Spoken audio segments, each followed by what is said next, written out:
Now, the global economy is under severe strain. Multiple agencies have raised alarms on its deteriorating health. The latest warning comes from the World Bank, slashing a global growth for 2025 to 2.3%.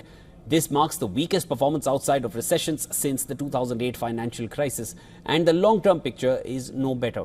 Growth for the entire decade is now projected to average only about 2.5%, the slowest since the 1960s. Now, the main reasons include a sharp rise in global trade barriers and what the bank calls an uncertain global policy environment. Since Donald Trump took office, U.S. tariffs have surged from below 3% to the mid-teens, the highest in nearly 100 years. This has triggered a cycle of global retaliation. As a result, global trade growth is forecast to plunge in 2025, nearly half of this year's pace and less than one-third of the levels seen in the 2000s. The World Bank has downgraded growth forecasts for nearly 70% of the world's economies. Advanced economies are now projected to grow just 1.2%, down from 1.7% in 2024.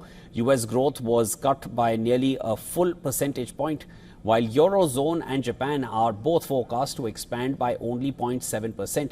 Emerging markets will fare slightly better at 3.8%, though down from 4.1%. Mexico, heavily reliant on U.S. trade, sees the steepest cut, down 1.3 points to just 0.2%. The poorest countries are set to suffer the most. Per capita GDP is in developing nations, excluding China, could remain 6% below pre-pandemic levels, even by 2027, with full recovery taking up to 2 decades.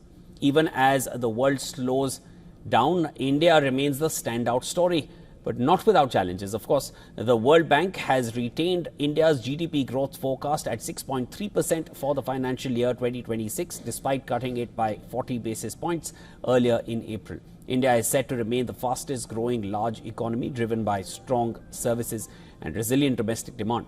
But the momentum is starting to soften. Exports are expected to be hit by weaker demand from key trading partners and growing trade tensions worldwide. Globally, the World Bank says that rising trade barriers and record high uncertainty are weighing heavily on investment, consumption and confidence. Despite the grim outlook, the bank estimates the risk of a full-scale global recession remains below 10%. White House officials have rejected the report's conclusions, citing strong investment data and ongoing fiscal stimulus efforts.